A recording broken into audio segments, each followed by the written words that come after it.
everybody. Yes, indeed. It is Wednesday. So grab your goat, grab a really big drink of whatever is your choosing, because it is time for the Witches Movie Coven. Indeed, witches, five of us talking about witchy and witches in movies. Yes, and you guys join in because we have a chat room right here. We want your opinions, your thoughts, your lights on, lights off, wands up, wands down. What? My name is Patti Negri. I am one of your hosts. You might know me from The Witching Hour or from Ghost Adventures or from YouTube, but I am here with my goat. And let my cohorts introduce themselves. Jason. I'm Jason Mankey. I've written 9 books about witchcraft over the years, and I'm a huge lover of Macedonian film, so this movie was right up my alley tonight. Heather. Wait a minute, I gotta take a moment after that. Something I didn't know about you, Jason. Yeah. I am Heather Greene, and I'm an editor of witchy books. I'm also a author myself of Lights, Camera, Witchcraft, which I always forget to have out and available, but here it is, the definitive guide to witchcraft and witches in Hollywood film and television. I'm also a journalist covering religion and the occult. And I actually studied Eastern European film in film school. However, I had never seen this one until today.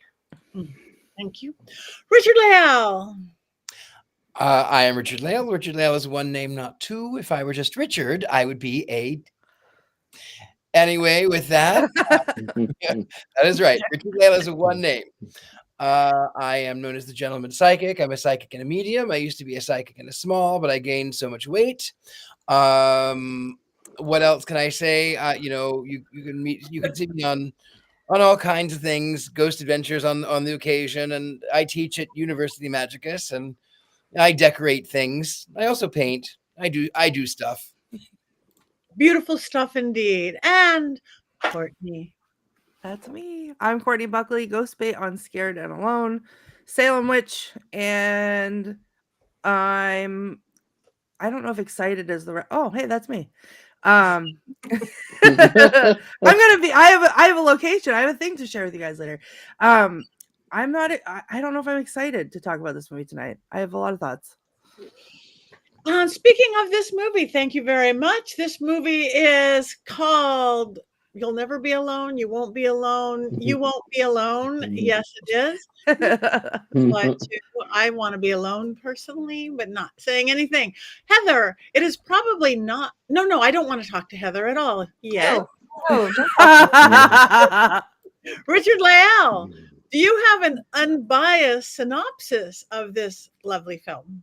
I do. So, You Are Not Alone has Michael Jackson half naked in a bunch of poses. Oh, that's right. You're Not Alone is not the right one. Oh, You're Not Alone is a 2022 horror film, which is horrible to watch. It's a family drama, horrible film. Oh, right. You Won't Be Alone is the film after watching that horrible, awful other film and music video. Okay, so You Won't Be Alone. It is a story about a Macedonian spirit. It takes place in the 19th century, not in Arizona.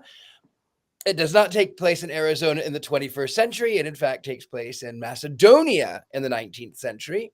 And You Won't Be Alone has an ancient witch who has kidnapped a child and used her witch spit to turn this young girl, into a witch herself.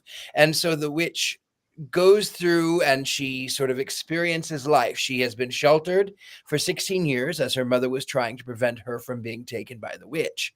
And so she ends up by going into a village, and she changes bodies, and she tries to figure out what it is like to be human.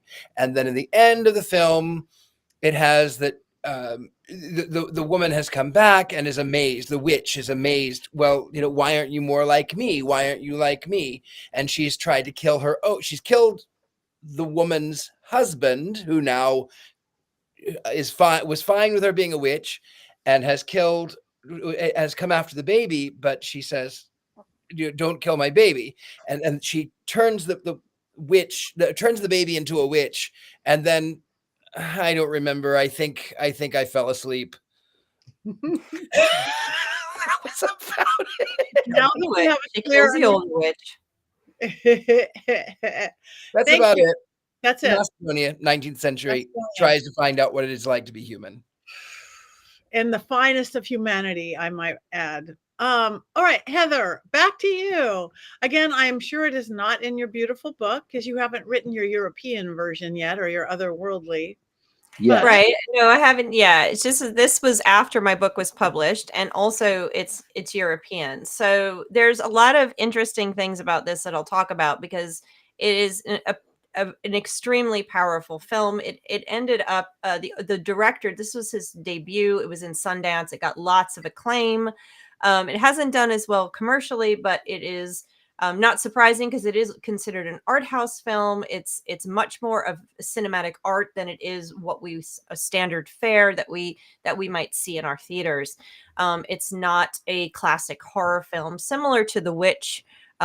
Really got bad reviews by a lot of people because it's not a classic horror film. This is not. This is also a European film. So when we as Americans watch European films or any films from any other part of the world, we need to realize that they speak a different language, not only the actual verbal language, but the actual cinematic language is different. So they go at a different pace. They have different points. But this actually captures a theme that was very trending, that's been trending in the last 10 years with witch films, is the oppressed woman story of becoming a witch. This has been a trend in witch films in the US and the UK, and obviously Macedonia as well, which has been like I said, it's been trending. You have Chilling Adventures of Sabrina. You have what's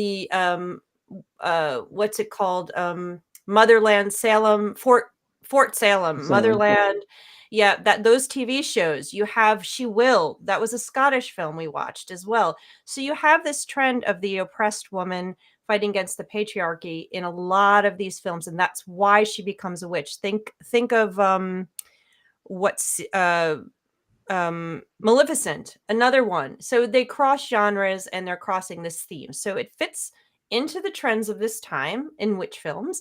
Like I said, the guy is actually I found a fascinating, amazing article where he says some really great things about the themes, because this is the type of art house film where you have the surface story, which Richard-Lael just spoke about, and in the ending, after you fell asleep, Richard-Lael, she kills the old witch because she made the younger baby a witch, and there could only be two. There could only be the mother-daughter dynamic. So she's able to kill the older one because now the baby is the witch. Did you see the little black nails?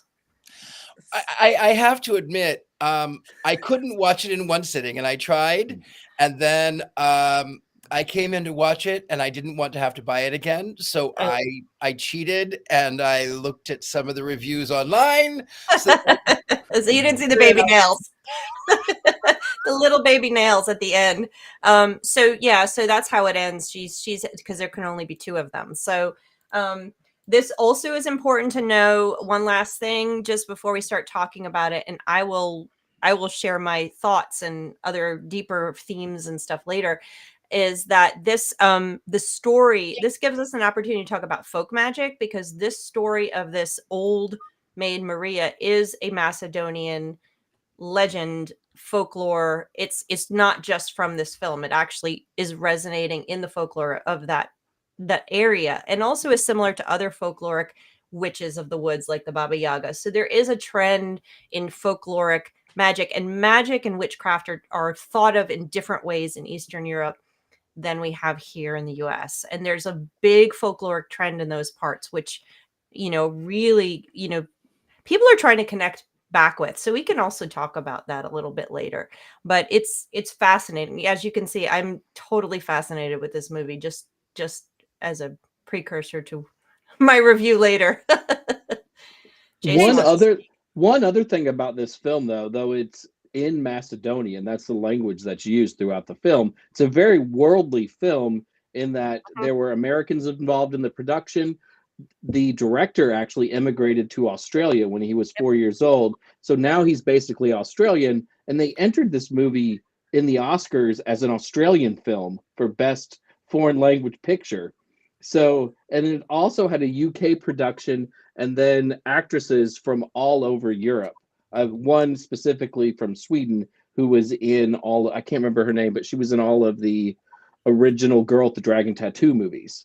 And she's been in some other things since then. So it's very worldly. It's not just about Macedonia, although that's where the folktale comes from. There's a lot of different groups working on this film, which to me made it more interesting that everybody saw this story as something that should be told. It's not just this little isolated group saying we want to hear this story.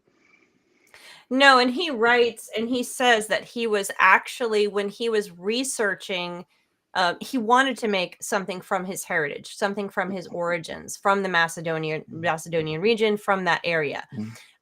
But he couldn't find anything that was, the folklore was so, he said, I have to read his words. He said that they treated women so poorly in all of the folklore. I'm trying to find where he says it. Female characters were usually sidelined. Instead, he found inspiration from studying witchcraft. And he's speaking specifically of folkloric witchcraft from the area and how legends allowed for women to transgress. And that was what inspired him, is to start with that witch and that folkloric witchcraft. And he specifically is, he is gay. And so he really was, and he lived, what did he say, in UK? I think he said he lived in the UK, and he lived, he was often oppressed. He was often felt like the outsider. So he was really attached to this kind of concept. And kind of, even though he said it wasn't about him, there is something about that there as well. So he connected to that story in the folklore. So it's very interesting. There's a lot of interesting stuff to this that go deeper than the service story, for sure. I mean, it's almost as deep as The Killing Tree. I mean, almost. How dare you? How dare you? We said almost, Courtney. Okay, thank you. As long as we recognize what the superior film is. Okay. Now, who wants to go first on this? Courtney. Okay, I'll go. So I was very excited to watch this movie. Because looking at like the previews or looking it up online, it looked really interesting, and it was a beautiful film to watch. The scenery was amazing, the sounds were amazing. I liked hearing the language. I don't mind subtitles. I liked that a lot. My problem with it was, and it's not even really a problem because I'm undecided whether or not I liked it, but it was hard to follow at first.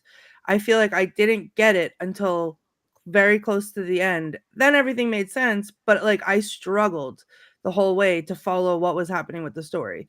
And I don't know if it's just the raging ADHD or whatever, but like I was watching it, I was paying attention.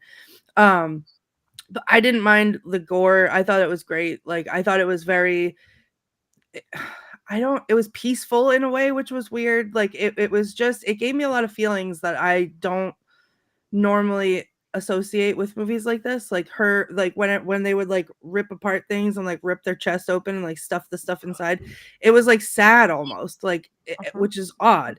So I feel like, even though I think I said this out loud, like while I was watching the film, I didn't get it, but I was feeling a lot of things, which to me marks a good movie. So whether or not I liked it, I think it was an excellent movie.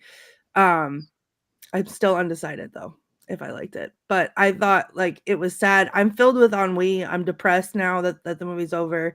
I'm gonna have to watch something, probably The Killing Tree, later to get over it.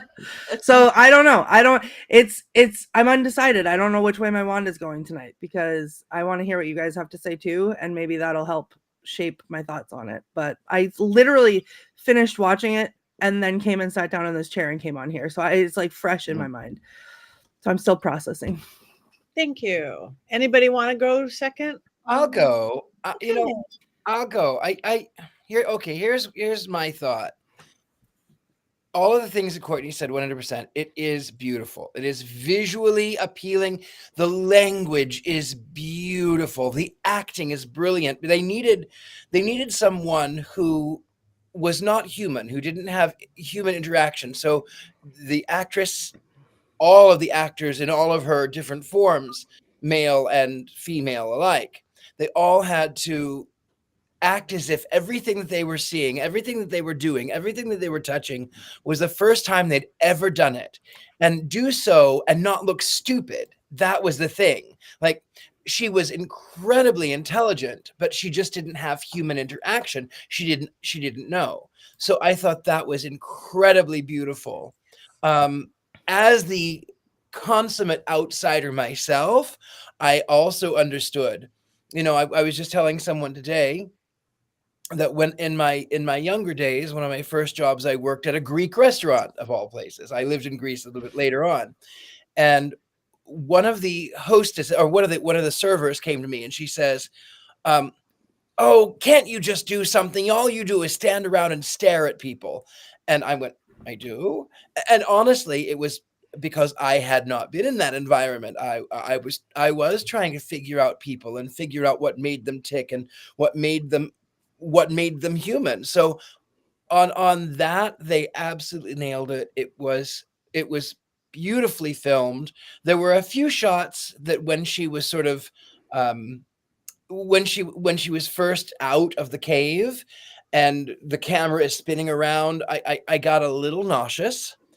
But it was slow. It was slower paced than what one would be slow, what one would expect. But visually, it was beautiful. I could understand the story. I just felt like it was. I tried to watch it 3 times, and I didn't want to have to pay for it again. Otherwise, I would have finished it. But it's beautiful visually. It's beautiful, and also I don't know which way my wand will go. Ooh. All right, I will go because my little head popped into the thing. Yes, it was beautiful. Yes, it was different. But I hated it. It was no Time Bandits. It was no Time Bandits. Yes, that's entertainment. Time Bandits. Whether you liked it or laughed or silly or boots on a tree, it's entertainment. This, I think, I just honestly, I like somebody discovering life, humanity, but the violence towards women and children, I could not get past. And I've never been an abused woman. It must be deep in my DNA, probably many past lives, but in my womanhood of the world, what I'm attracting, I didn't know why I had to be entertained, even though I know that's oversimplification, by such ugly violence towards women and children. It just hurt me to the core so much that I couldn't get past the everything. And I admit that it was interesting about it. It's like, why we know humanity is not what it could be and should be and is supposed to be, but why do we have to put this on the screen? I don't know. That's all I have to say. I do agree with you on that. I lived in Greece, as I aforementioned, and even still, this was I don't know, 15 years ago.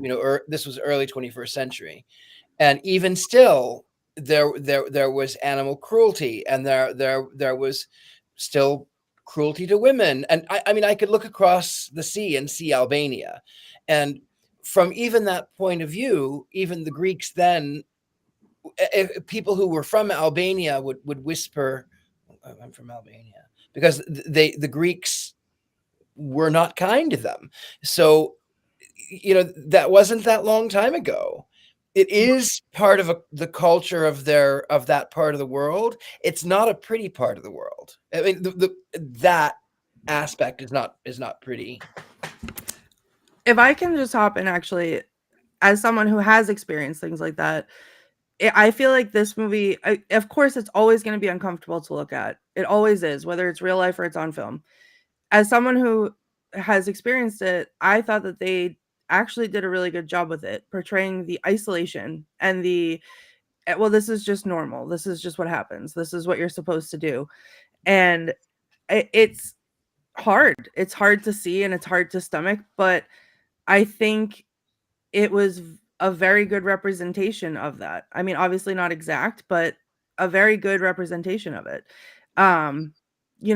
no, I don't think that this is a movie that anybody watches to be entertained, at least not me. But like, I think for what the subject matter was, they didn't glorify it. They didn't. It didn't feel glorified to me. It felt real, and sometimes we have to feel something about it. Like, we have to watch it, which is, I think they did a really good job giving that to us. And I also liked, I'm sorry, I didn't mean to interrupt. I liked when the woman was struck by the man, and her new surrogate mom comes in and says he learned it from his father. Yep. And she's doing this internal dialogue of, oh, okay, so a woman's place is it's water and it's food and it's quiet when the man is here. And I think that's the point. And I agree with Courtney. I think that that's the point of the movie. It's shoving something very uncomfortable. And why do we have to watch this? I would argue that 90% or 95% of our films that we watch have this level or worse.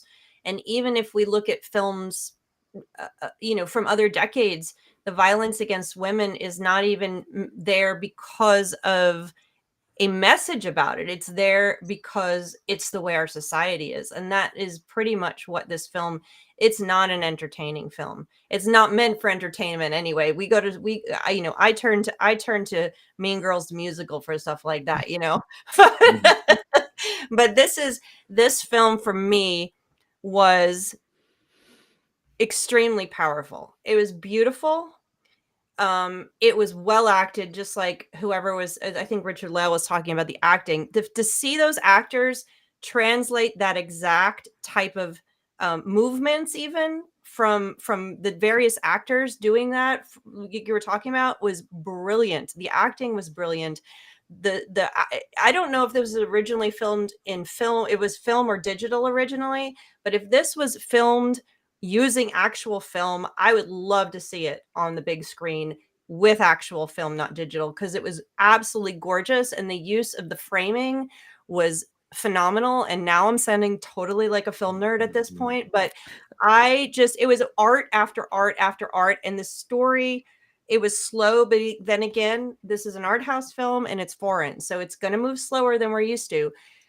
But I was enwrapped by the message. It was visceral for me. There was points where I was like, yes, as a woman, I was feeling her, like the getting caught between this freedom that you could have through witchcraft, which is essentially what we're talking about. This idea that this girl was trapped to save her, sort of like Rapunzel, and then launched out into the world and free. And the witch kept saying, you're free this way. You can be free. But there's a horror to being freedom. There's a horror to that freedom as well. There's a cost to that freedom.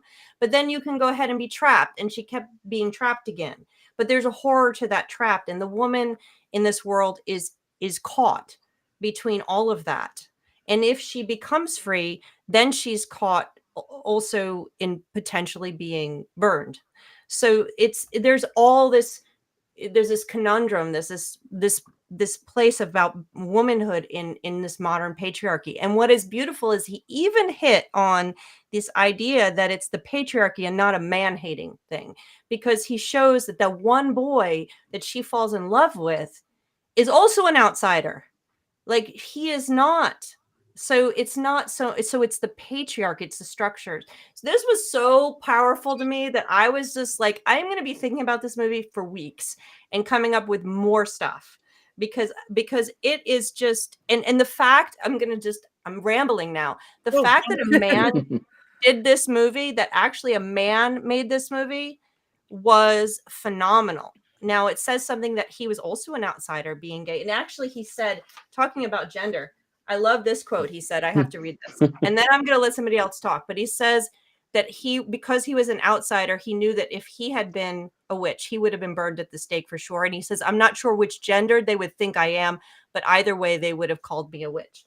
So he has a deep sense of being an outsider. So I think that is what made him be able to make this film, not in the linear way, and to tell this story like folklore, and to capture the pain and agony and the rock and a hard place that women are women are stuck in, and the pain and all of that blood. Oh, this was just freaking phenomenal. Sorry. I'm done. Wow.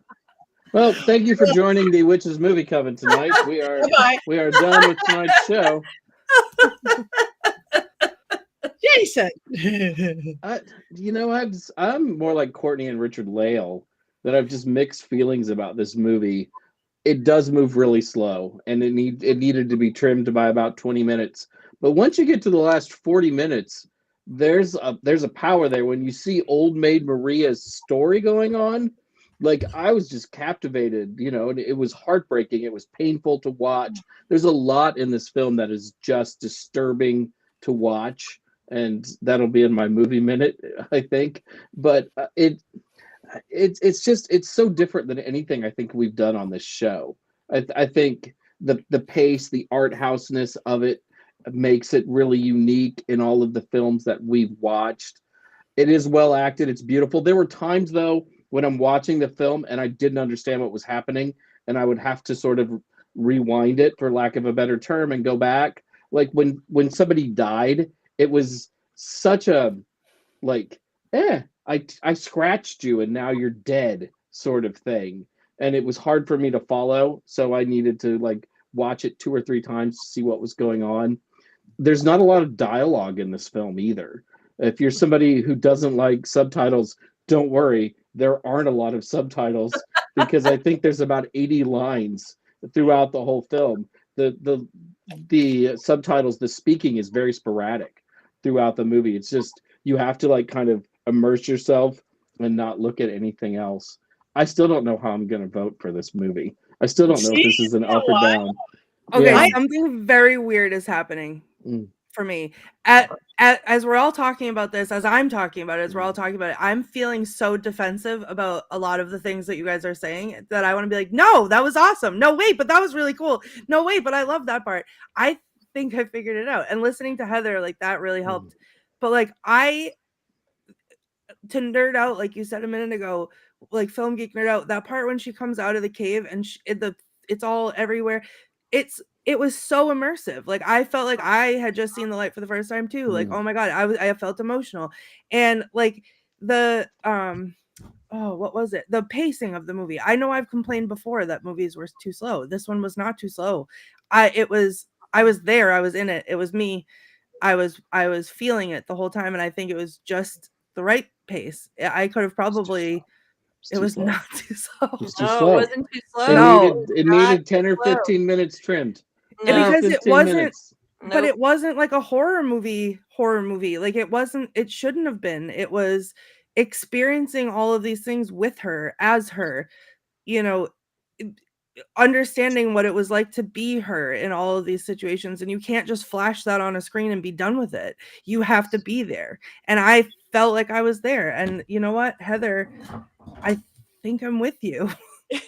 No. We watched the same movie, Courtney. It was so visceral. This movie was so visceral. And when she looked at the guy and she was, like, in love with that guy, it was like, I was like, I get it why. And, like, I'm not going to say the quotes because Courtney may have quotes, but I don't know if you have quotes. I have a couple. But I have one other thing to say, nerdy film thing, is that I talked about this with She Will. And She Will is similar in that, although that was done by a woman, and I studied feminist film theory and feminist film literature, is that when you feminine stories that are not told in the classic linear fashion, where this happened, then this happened, you understand it. That's the traditional way. This movie did it a little bit more than She Will. If you remember, She Will was a circular puzzle putting together situation. This one also is similar, is that it doesn't tell the story in a very traditional way, which is very difficult for people to digest since we're so used to the other way of telling stories. This is much more of a folkloric idea. And then when you get to the final, that's who this burned Freddy Krueger, this woman is, you see her story. And that is so current, that story that she that was told about Old Maid Maria is so current in what we're experiencing with the Me Too movement and a lot of these stories that we tell about witches. The witch from oh gosh, I could come up with tons of a list of them. It's so powerful, and it adds yet another layer of ethics and morality that we have to negotiate. That's not easy, because is she bad or is she good? We don't know. And the movie leaves us with that, and it's very uncomfortable. We have to make our own decisions about how we feel, and that's not common in our movies. Usually our movies tell us who's good and who's bad. So But- it's very different. But why do we want to be her? This guy, yeah, it was immersive, and I heard, and I understand if we had some not happy, I don't want a happy ending, but a moral or a reasoning or a something from it. I got nothing. I don't want to be her. I don't want to discover, am I good or am I bad? I don't. But you don't want that, but when you're watching, it's not like you want that in your life, but when you're watching this movie, you want to watch it through her experience. Yeah, but why do we want to experience that? I could go get hit by a bus. I don't want to experience that. I mean, but it's the experience. It's the experience that so many of us have in a different way.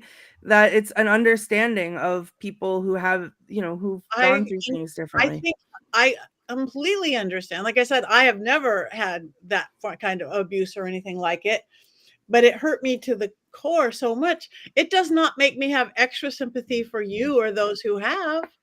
I'm obviously missing something here, because weirdly, I agree with all the points all of you have made, Heather and Richard and Courtney. I agree with all those points. Yes, they're feeling the acting was good, but I don't know why I'm not. There's not a redeeming thing for me in it. But you will not be alone in that, Patti. Well, that's the thing, though. But that is it right there, I think, because, or to me at least, is that it's not about sympathy. It's never about sympathy.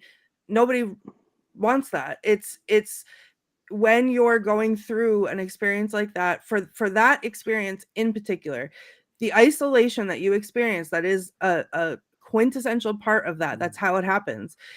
No one will believe you.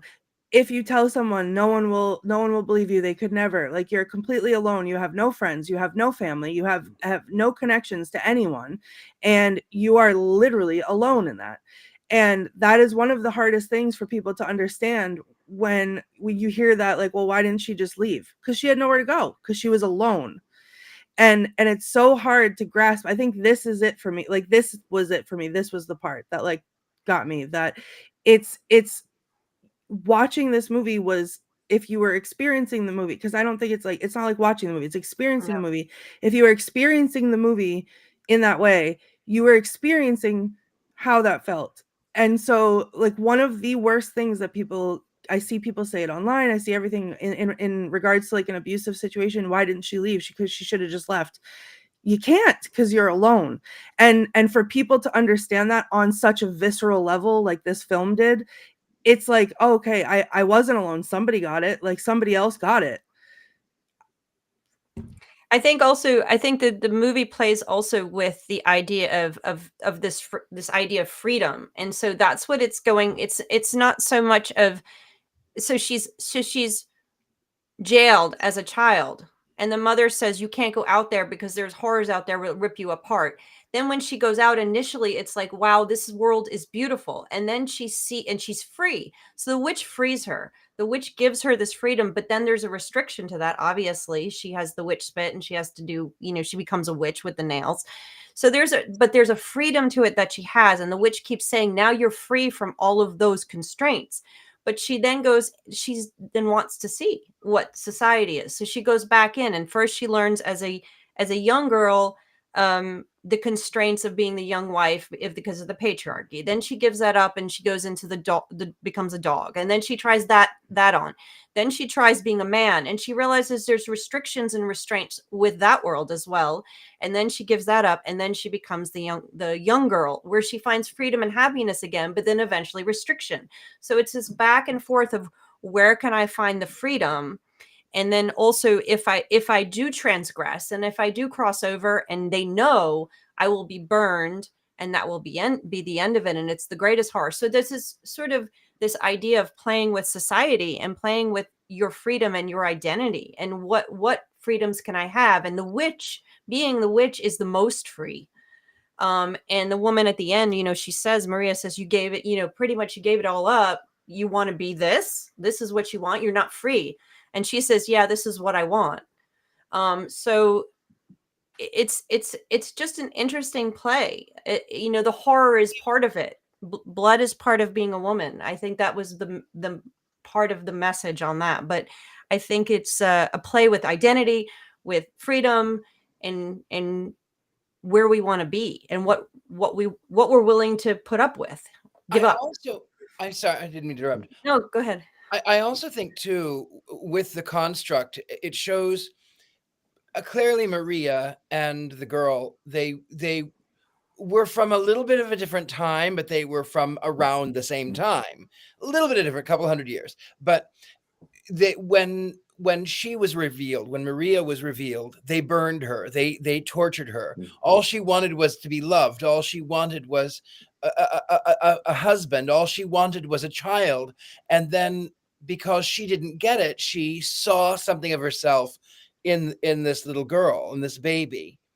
And so she was frustrated and angry with the fact that, why aren't you like me? I feel so alone. I'm so alone. I thought you were going to understand me, and you're not. You don't understand me.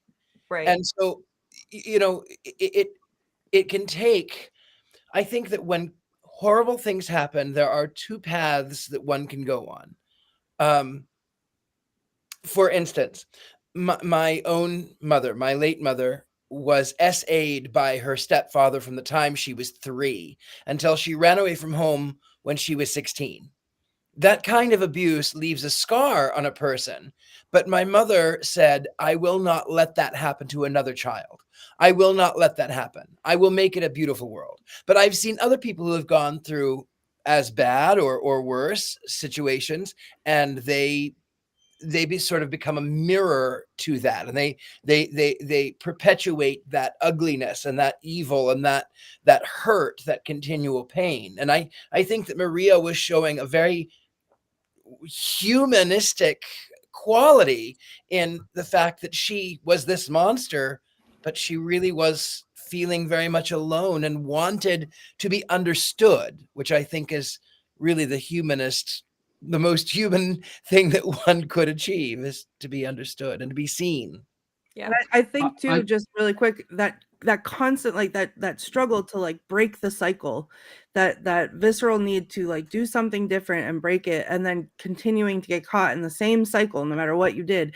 That scene at the end, towards the end, when she finally falls in love and she has everything she thinks that she wants, and then they're saying to her like, oh, where's your husband? And she comes outside and his body's there, and she's screaming on the ground, and the old witch is walking. It's just like the back of her walking into the woods, and what happened. And it's like, that was like, oh my God, like that, my heart hurts thinking about it. Like, it's just having that taken from you like that. Like, it's so much. I think the title of this movie is important. You Won't Be Alone. So the little girl Navina does not want to be alone and rejects the idea. But even Old Maid Maria is looking for somebody to be with, as to not be alone. But her idea is that it's just going to be the two of us running through the woods, eating bunnies or whatever else. And that's not good enough for the other one. I think it's about finding family. It's about finding community. It's about finding a place. And I think that title is very specific and plays into sort of the end game of the entire film. Right. And the morality issue that I mentioned earlier is the question of, is this Old Maid Maria, who has been demonized through folklore, and also we see as a witch in her own story, because she wanted her own husband and her own family, the same story, and she was then burned at the stake as a witch. So she's been demonized, And then we see this story over and over again in our ghost horror films of the 2000s, starting there, where you have that woman who's been burned at the stake, then come back to haunt and do this stuff. So we see it here. And here we have her backstory of why, of course, another very trendy thing. And we have sympathy for her. And even though, like Patti was saying, why would I want to be like her? It's not that we want to be, I think it's not that you want to go around eating animals and doing that stuff. I think it's, they created this monster who would be demonized normally and be horrible. And they gave her sympathy. They showed us why. We may not agree with what she does. And it's what I say in my book when I talk about this kind of character, but we understand why she does it. And so that creates a sympathy there where you go, oh, it's that tragic character. You go, yeah, this is so sad this happened to her. And now it's happening to the next girl. And it's, I don't know. For me, this was powerful on so many levels. And somebody in the chat said, the reviewer say, watch it more than once to get it. I could definitely see this. I would watch this more than once, from a lot of different perspectives as a film's, nerd and just, it's just beautiful art. So it's, yeah, I'm with you, Courtney. I was awestruck and powerful, felt all the feels viscerally throughout. Yeah. It's impossible not to feel for Maria, though, right? I mean, like, she's the witch, but you understand why she does what she does. You understand why she doesn't like society. Your heart breaks for her while you watch the film and you watch her story kind of unfold, especially in the last 30 minutes of the movie. And the voice doesn't match the Freddy Krueger look. So it's like, you're looking at her, you want her to be, this awful thing. And she has this very calm kind of tone. So, yeah. I have to say, though, that I will not be watching it again twice or 3 times or 4 times. I barely watched all of it. Like, I think I missed off on the last 30 minutes, which is where it actually gets good. I will not be watching it again. Ever. Not ever. I don't think I would ever watch it again. I don't think I want to. I don't want to hurt like that. I understand hurt and pain when I get something out of it, but I still didn't get something out of it. I know the struggle of women. I know the struggle of abuse. Do we have that's fair. That's what art is. It is. That's what art is, Patti. Not every piece of art speaks to every person. Yeah. If I watch this again, though, I'm going to close my front door because it was open this afternoon while I was watching the movie. And there were times when I was just worried that children were going to walk past or the mail lady was going to show up and, really wonder what goes on inside my house. So if I watch it a second time, I'll be far more careful. All right. Well, do we have any quotes? I do. I think that, so here's the thing.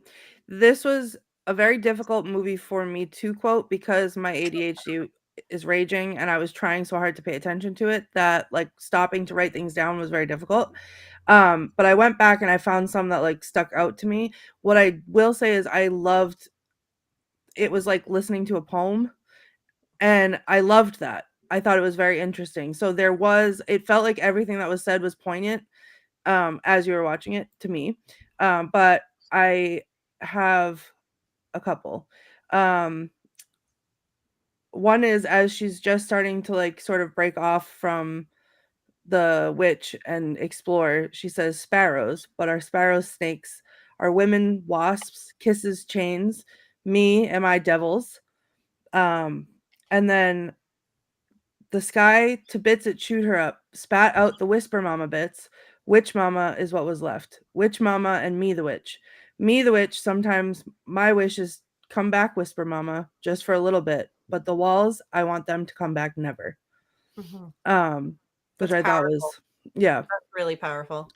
And then she said, the man, the eye water he wants from the woman, which I Heather, we talked about that before. That was a big one.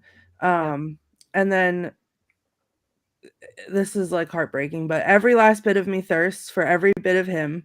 only not the skin flesh him, the boy inside, him, the boy with the eyes that look scared even when they're smiling. It's that boy, him I want to put my arms around, to hold him, to chase that timidness away.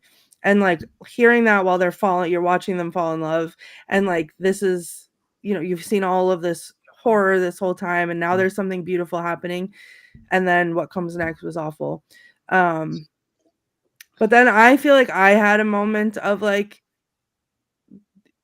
I don't know, that taking back the power moment when I was watching towards the end when she, the witch tried to kill the baby, and she immediately went to the baby and did the witch spit on the baby, knowing that the other witch would die from that, and like didn't hesitate. And that to me was the minute the cycle was broken, because she did it to save her, not to save herself, to save the baby. That's what it felt like. And then she looked at the witch as the witch was dying, and the witch is crying, and she says, "How is it so simple for you?" Mm-hmm. And I thought that there was the best line in the whole movie. Yeah. So those are my quotes. Beautiful. And you notice the quotes you put at the beginning, and then the ones that you read, the English or the language gets better because she's learning language, so she starts speaking better. Yeah. Just, oh my goodness, just I know, totally. I was surprised you didn't include "Let's go, wife of Boris," which was my favorite quote from the film. There was a lot of like ones that made me giggle, but it didn't. Those weren't the ones that stuck with me. I think a lot of this was so beautiful that these are the ones. And like the "how is it so simple for you?" I thought, like, I literally thought it was pass out. Like that was just because that's it. You did it. And that's the happy ending to me. Yeah. Broke it. Okay. Jason, do we have a main movie moment on this? So before I do this, I have to ask, who was the one who selected this movie? This was one that I wanted to watch that came out after my movie, so I guess technically it was my selection. Okay, good, because that's what I wrote in my thing. So I just wanted to make sure that I had it right. So before I begin this, if you're watching like the first half of the movie, the little girl is taken by the witch, and the witch is trying to teach her how to be a witch. So while I was watching that bit, all I could think of was, "Tonight on Skills, my adopted witch mother taught me." First up, skincare. Hail the witch mother for her skincare regimen.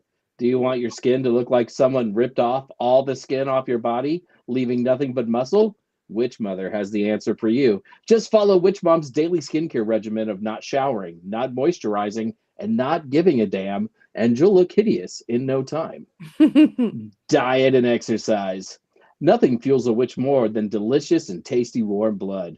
Break the neck of a dog or rabbit and get to sucking. Let me push your head down into all of that delicious goo. Get it all in your mouth, and don't worry about being sloppy. Witches love to leave a ring of blood around their mouths. Fashion.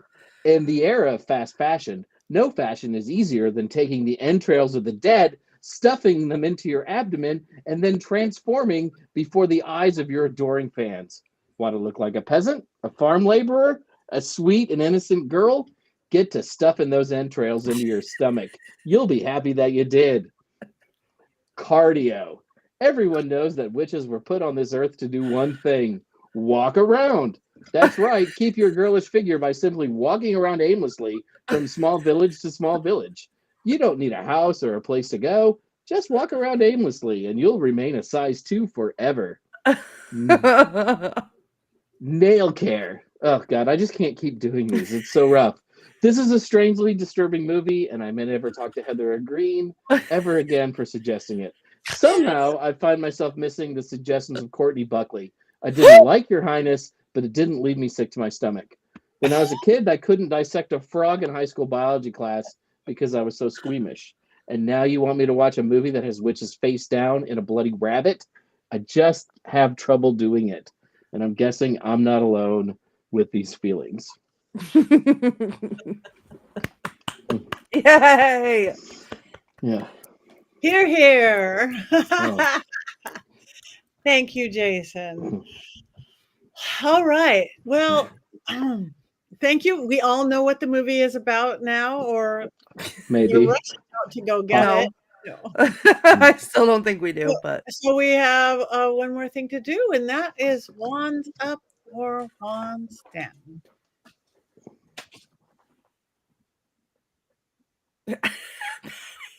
Claws. Patty's face is my favorite thing that's ever happened on this entire show. This like Okay, we got up, up, up, down, neutral. We got on the room. We got up and horns up. We got wands down, wands down, wands down. Yay. Good night all. Good night. Again, beautifully made movie. I didn't think needed to be made. It's so hard. I think to like this, you have to be in the mood for it. You have to be ready for it. Like if you've eaten some gummies or had a bottle of wine, this is not the time to watch this film. Mm-mm. I love how like just strong Patty's opinions have been the last 2 weeks. Last one was none of your opinions matter. This is the best movie I've ever watched. And this one is none of you have taste. This is terrible. It should never have been made. My favorite. What's going on over there? I love this. Did you guys hold on to Black Phillip tightly, watching all those people being destroyed and interested? Oh, no. He wasn't even there. No, he was in the other room. Cover those eyes. No. That was fun, and that's what we do. We love to disagree. We agree to disagree, and it's never ever personal. Even if they're all Sometimes it is. Well, this one got a little close. Courtney hexes people if they don't like her movies. What are you all talking about? I would never hex Patty, only you, because Patty has an opinion and you just talk mean to me. Patty is allowed to have an opinion. Jason just needs to turn his light off. all right. It doesn't work as much now because it's bright outside. It's really sad this time of year. So what are we doing next week? Little Witches, 1996. Okay. It's a teen horror film, a la The Craft. Nice. Okay. No entrails. I know there's naked bodies, but I don't know if there's entrails. I love think so. naked bodies. I love the naked bodies in this. Naked bodies are beautiful. I get the art of a naked body. Just leave There's it devils. There's devil conjuring in Little Witches. But it's Canadian, so everyone's very polite the whole way through. Yeah, I apologize. Sorry. Grace Eaton-y.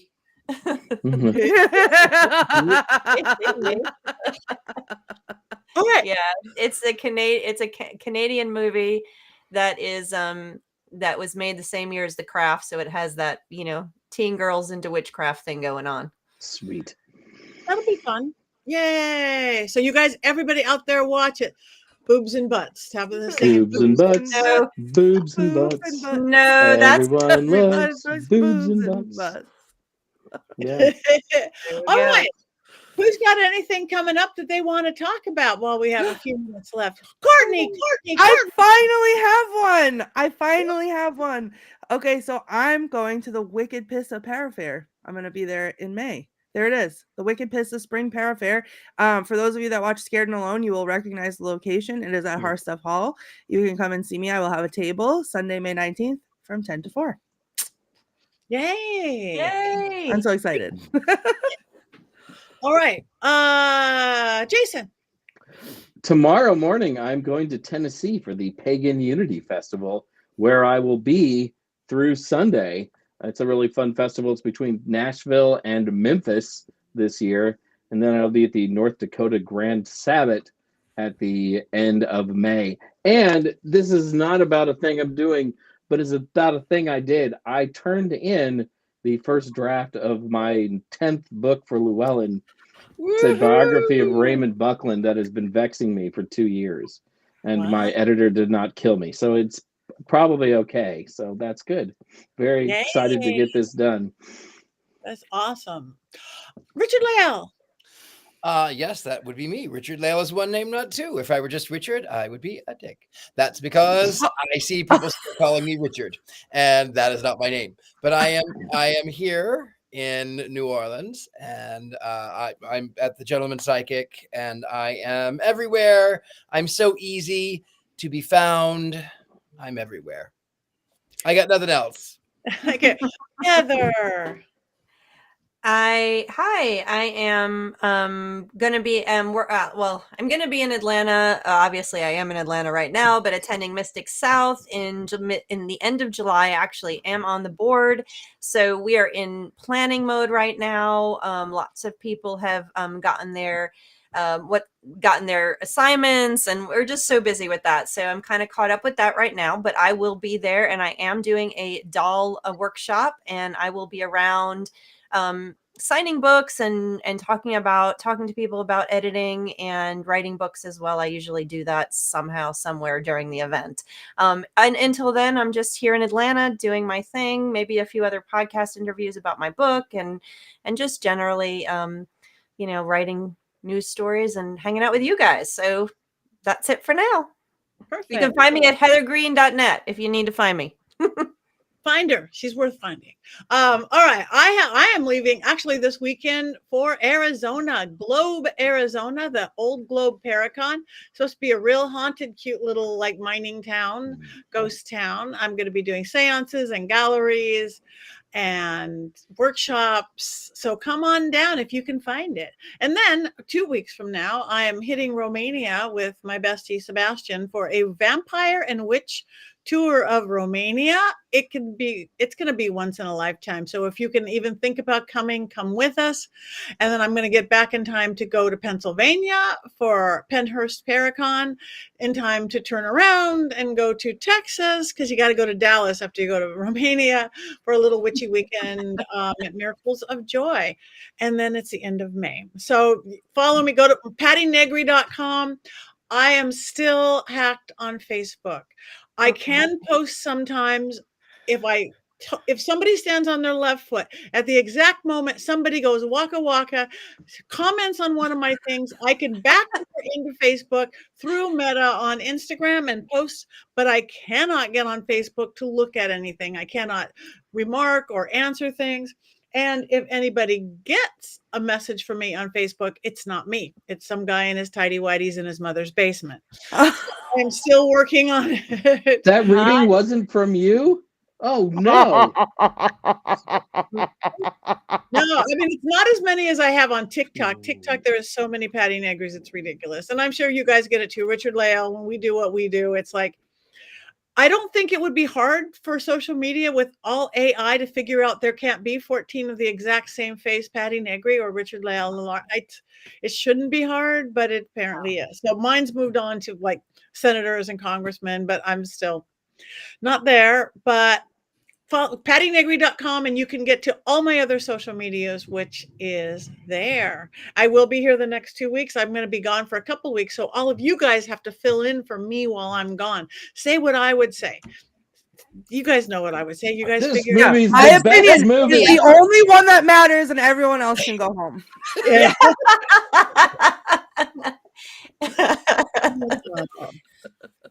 That's All a right. new thing. That's a new One of us will take a strong stand every week. strong stand Yeah. every week. Yeah, take a strong stand. All right. Do we have anything else to talk about? We never end early, and we don't want to cackle for 2 minutes. What can we do instead of cackle? It was nothing. No, We don't know. I think We can be silent. next week we're going to have to do a spell to get your Facebook back with everybody in the chat and, all of us together. We're going to have to work on that. Okay, I love that. We should do a spell. If we as a coven can come up with an anti-hacking spell, we'll be the most famous witches in the world, whether we like our movies or not. That's true. We'll be the little witches during an anti-hacking spell next week. How's Yes, that? I love it. All right, and on that note, we are down. So, are we doing silent or are we doing cackle? or a silent Cackle. Let's cackle. We need to cackle. But we have to cackle in Macedonian. Okay. Okay. All right. 1, 2, 3.